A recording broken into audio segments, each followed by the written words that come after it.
Korupcia na Ukrajine, korupcia v európskych štruktúrach a korupcia všade okolo nás. Aj toto je obrázok dnešného sveta. Potvrdilo sa, keď sa vrátim späť k tej Ukrajine, tak sa potvrdilo to, čo sme už veľakrát hovorili, a sám osobne som na to dával pozornosť a upriamoval pozornosť, že Ukrajina je prehnitý korupčný systém. Prehliadkou bytu a bytových priestorov šéfa kancelárie Jermaka sa to len potvrdilo.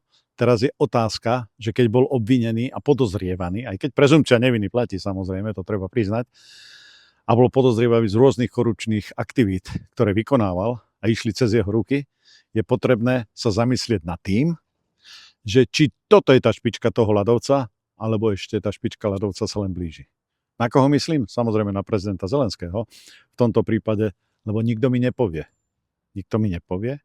že keď si vybral najbližšieho spolupracovníka na šéfa kancelárie, že nevedel o tom, aké kroky tento šéf kancelárie robí, respektíve, že všetky tieto kroky šéfa kancelárie Jermaka podľa môjho názoru boli robené so súhlasom prezidenta Zelenského. Ináč sa to nedá v takomto systéme štátu, pri riadení štátu, ináč to nemôže fungovať.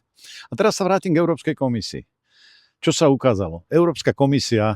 Súčasná Európska komisia, tie hlasy, že je skorumpovaná von Leyen, že podpísala rôzne vakcinačné dokumenty na nákup vakcín a tak ďalej, netransparentne, potvrdila sa situácia, ktorá poukazuje na to, že aj tento systém korupčný, ktorý v Európskej únii vládne, je veľmi, veľmi silný.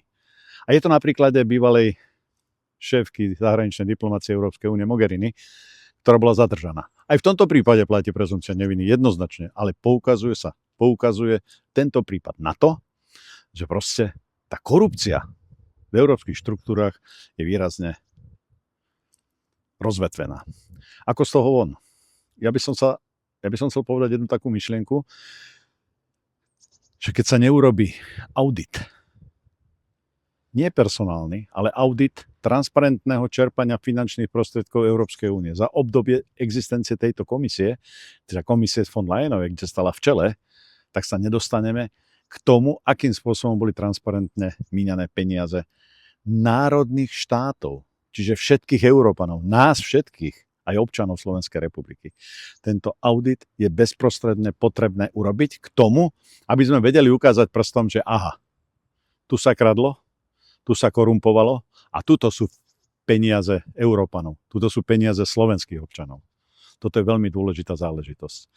A druhý taký moment, ktorý je potrebný urobiť, je sa zamyslieť nad tým, lebo si zoberte, táto Európska komisia je dvakrát v podstate skoro v tom istom zložení. Predsednička Európskej komisie je tá istá, ktorá bola v predchádzajúcom období, aby sa neopakovala takáto situácia.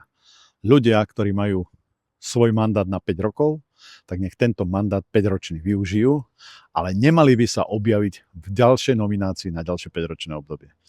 Prečo? Z jednoduchého dôvodu. Lebo tak vznikne toľko prekážok na to, aby ste ten mnou spomínaný audit mohli vykonať, a tak, aby ste vedeli, čo sa transparentne míňalo a kde sa míňalo, že to už v podstate bude sizifovská práca takúto záležitosť vôbec zistiť. Preto hovorím ešte raz. Finančné prostriedky Európskej únie sú finančné prostriedky národných štátov, ktoré im patria. A pri dnešnom, a to musím poukázať, na tú korupciu a prerastenosť tej korupcie s jednotlivými rozhodnutiami Európskej únie. Navrhovaný rozpočet, ktorý sa týka obdobia ďalších 7 rokov až do roku 2034, predpokladá obrovské výdavky Európskej únie, teraz bol navýšený o niekoľko miliard, vyvoláva pocit pozitívnej také odozvy z členských štátov. Ale na druhej strane ja chcem povedať jednu vec, na ktorú sa zabúda. Celkovej štruktúry rozpočtu, ja sa nebudem zaoberať tou štruktúrou rozpočtu, je 25% plus viac než 25% rozpočtu venovaných pre Ukrajinu. A ja sa pýtam, Európska únia potrebuje venovať 1/3 svojho rozpočtu, ktorý má slúžiť občanom, ktorý má slúžiť na rozvoj európskych štátov. Potrebuje venovať Ukrajine? Darovať? Kto to bude platiť? Samozrejme, a znova sa dostávame k tomu slovu, ktoré som povedal na začiatku. Dostávame sa ku korupcii. Veľké peniaze vytvárajú veľké predpoklady na to, aby takéto korupčné škandály, ktoré sme zažili, korupčné prípady, ktoré sme zažili, aby sa opakovali skôr by som povedal na dennom poriadku. Preto je na nás, aby sme takýmto veciam zabránili. Osobne musím povedať, že nesúhlasím s tým, aby ďalší rozpočet vyvolával priestor na korupciu a vytváral vyčlenenie až takéhoto percenta na